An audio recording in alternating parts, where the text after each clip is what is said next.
I recommend when talking about sizing on Doc Martens that the most consistent and universal way to discuss sizing would be to reference the UK size. On a pair of modern made in Asia, the sizes will be printed on the back of the tongue. So on the back of the tongue we'll see the UK size on the upper left, the US men's size on the upper right. On the lower left we'll see the European size, and on the lower right we'll see the US women's size. So this is typically on most made in Asia. This is how we'll find it, and it'll typically be printed in a grid format. As far as a vintage made in England, it's a little bit different. So typically they're printed either in foil or in some other kind of ink on the back of the tongue, and they're branded or printed in the center middle of the footbed. So deep in the center and middle of the footbed we'll see a number, and that will always be the UK number.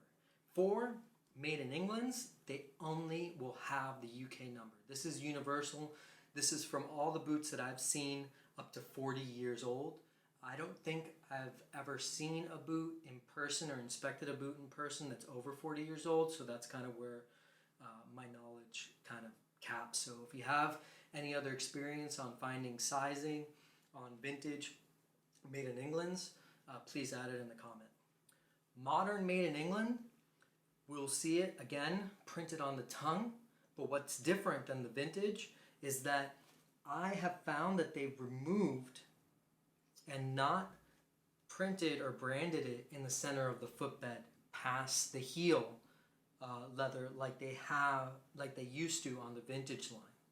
Now what's different and has a little bit of a bonus, I actually have another pair of modern made in England's. So these are the Spitfire modern made in England with the ripple sole.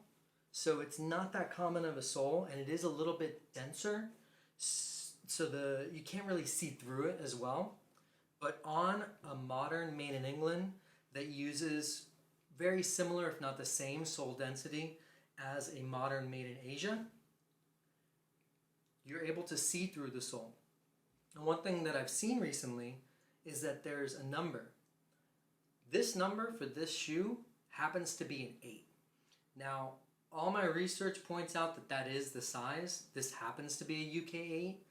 So that would be the second way to determine the size of the shoe. I will definitely post a correction video if I'm wrong, or if somebody else has any information. All my shoes, all my Doc Martens are the same size. They're all UK 8. So it's all the information I've gotten, and I've also checked out a UK 9, and it is a 9, but maybe it is a coincidence that that might be the serial number. I only own several modern made in England's to confirm this, so this is my best estimated guess. So that's how to find the sizing of these. I'm going to talk about the fits a little bit. So on a modern made in Asia, the last, which is the mold that the shoe fabric is formed around, typically, at least the ones that I've seen at the factory in England, they're this yellow mold that they put the leather or whatever fabric around it and then leave it there for about an hour before it molds the actual shape of the shoe. So that in particular on a modern made in Asia happens to be a little bit wider on even a modern made in England. It's slightly wider for me. Now, the difference between sizes on a unisex versus a woman's, it tends to be slightly shorter and slightly more narrow, but it's very, very, very similar. Another little tip, to be able to tell what is a unisex Doc Martens versus a woman's Doc Martens, you'll notice that inside where it has on the modern made in Asia, where it has the sizing, it has a size empty for where the men's is, which is on the upper right hand corner. The other thing you'll notice is on some of them, the pull tag is actually smaller.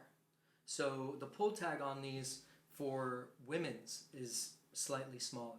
Now I have, most of my shoes I guess are unisex, but I have, I mean, at least 10 that are ladies only, women's only, and I find that it really doesn't make much of a difference. So I guess if you have a very wide foot, perhaps it will be a little bit narrower, and you might be better fitted to do a unisex, and that's pretty much my best advice. So even if I went ahead and I compared a vintage made in England to a modern, you'll notice that the modern is slightly longer on me.